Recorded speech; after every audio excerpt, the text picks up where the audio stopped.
Olá a todos e bem-vindos ao Atec PT. Espero que vocês estejam bem. Hoje vamos falar sobre a reciclagem do plástico. A revolução do plástico começou em 1955, seguida por décadas de uso intensivo deste material. Todos conhecemos o impacto, poluição maciça dos nossos ecossistemas, com consequências desastrosas para a vida marinha. Mas uma empresa está prestes a realizar um golpe de mestre que provavelmente virará nosso mundo de cabeça para baixo. A empresa Carbios construirá a maior usina de reciclagem de plástico da França. Apresentarei a vocês uma inovação tecnológica de ponta em reciclagem. Você acha que esses avanços na reciclagem podem responder a uma das questões ambientais mais importantes do nosso século?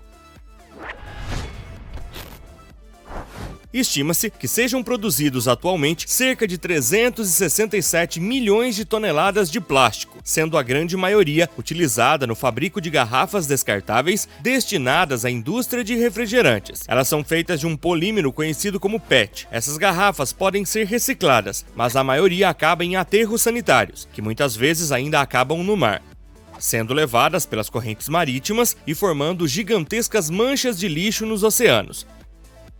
Sujeitos a intempéries, aos raios solares e à salinidade da água, os plásticos se desfazem em milhares de fragmentos que se espalham no mar. Amostras destes microplásticos já foram encontradas em animais marinhos, em alimentos destinados ao consumo humano e até em água potável.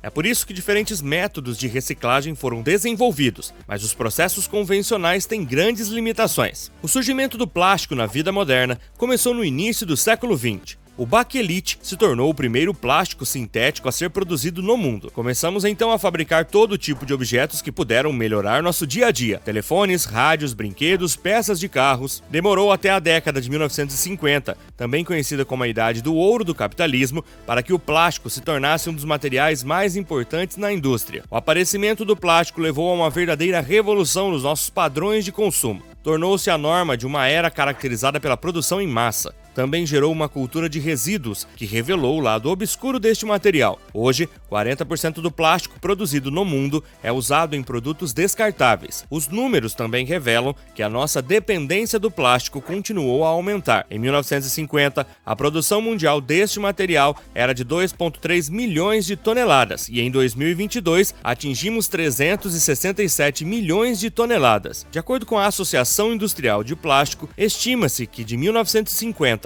até os dias atuais, a produção de plástico no mundo atingiu 9,1 bilhões de toneladas e apenas 1/10 foi reciclado. O resto foi incinerado ou acabou nos oceanos. Estima-se que cerca de 8 milhões de toneladas de resíduos plásticos entrem no mar todos os dias. As correntes oceânicas movem essa poluição, formando manchas de lixo flutuante que eventualmente tem um efeito desastroso na vida marinha. A mais infame é aquela localizada entre o Havaí e a Califórnia. O sétimo continente é uma placa de 16 milhões de quilômetros quadrados. De acordo com um estudo de 2017, a mancha de lixo no Pacífico Norte está acumulando 18 milhões de peças de plástico que juntas pesariam cerca de 100 mil toneladas. Os microplásticos são considerados os elementos mais perigosos dos detritos oceânicos e muitas vezes podem ser confundidos com alimentos por animais marinhos.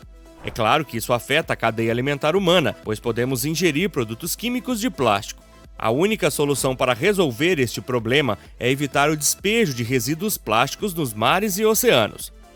Isso pode ser alcançado melhorando nossos sistemas de gestão de resíduos e reciclagem. Existem duas técnicas de reciclagem em larga escala, a técnica química e a técnica mecânica. A primeira é cara e consome muita energia. A segunda é de longe a mais utilizada pela maioria das empresas.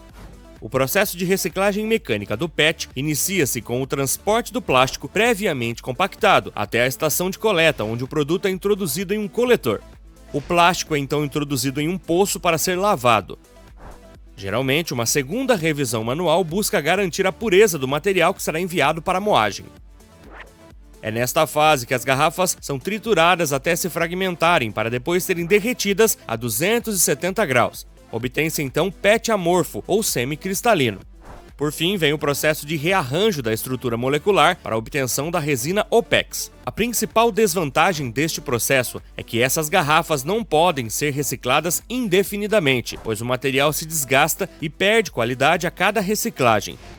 Não é possível obter novos produtos a partir de plástico 100% reciclado. No entanto, em 2016, cientistas japoneses descobriram em um centro de resíduos uma bactéria chamada Ideonella sacca. Eles investigaram como ela poderia degradar o plástico e descobriram que a bactéria usa uma enzima PETase. Ela aproveita uma molécula de água para quebrar o plástico. Antes de tudo, é preciso entender o que é uma enzima. É uma proteína complexa que desempenha funções químicas em nosso corpo. Por exemplo, ajuda a quebrar os alimentos que comemos para que o corpo possa aproveitar seus nutrientes. Quando falamos de despolimerização, nos referimos ao processo de degradação do polímero, ou seja, da soma das moléculas unidas entre elas, para deixá-las em unidades simples chamadas monômeros. Esses monômeros podem ser reagrupados em polímeros com o mesmo nível de qualidade de resistência, flexibilidade e durabilidade dos plásticos produzidos pela indústria petroquímica. Ao contrário de outros métodos de reciclagem, as enzimas evitariam a deteriorização do material a cada ciclo. Recentemente, várias empresas anunciaram investimentos no valor de milhões de dólares para a criação de usinas de reciclagem química. Como a Loop Industrie e Carbios, estão se preparando para lançar a construção das primeiras usinas de reciclagem molecular ou enzimática.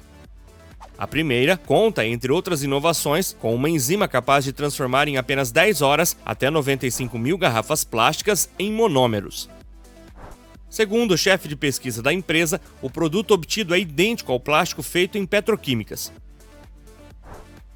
No entanto, ele admite que a técnica de reciclagem enzimática requer maior consumo de energia do que a reciclagem convencional, mas a empresa garante que está trabalhando em formas de resolver este problema. O outro fator que precisa melhorar é o preço. O preço do quilo de PET virgem à base de petróleo está entre 90 centavos e $1,50. Enquanto o preço do PET produzido pelo método enzimático não seria menor que $2. No entanto, fatores como o aumento do preço do petróleo ou as regulamentações europeias sobre plásticos descartáveis favorecem o processo. Em junho de 2021, a Carbios anunciou a produção bem-sucedida de suas primeiras garrafas plásticas produzidas enzimaticamente. Em fevereiro de 2022, a Indorama Ventures anunciou a construção da primeira fábrica operando com tecnologia de biorreciclagem de PET. Esta planta teria a capacidade para processar até 50 mil toneladas de resíduos por ano e seria capaz de produzir até 2 bilhões de garrafas PET ao mesmo tempo. Com este programa, ela espera tornar-se referência mundial da economia circular. A fábrica deverá estar totalmente operacional em 2025, após um investimento de 200 milhões de euros. A empresa planeja obter apoio financeiro do governo francês. A americana Eastman e a Quebec Loop planejam se estabelecer na França antes de 2025. Não é por acaso que esses projetos foram desenvolvidos na França. A Lei de Economia Circular de 2020 estabelece um novo objetivo de 25% de conteúdo reciclado em garrafas projetadas para bebidas. A mesma lei estabelece uma meta de 100% de plástico reciclado até 2050. Se esse tipo de inovação continuar a se espalhar nos próximos anos, a França certamente se tornará líder no setor de reciclagem. Pois é, amigos, chegamos ao fim do nosso tópico do dia.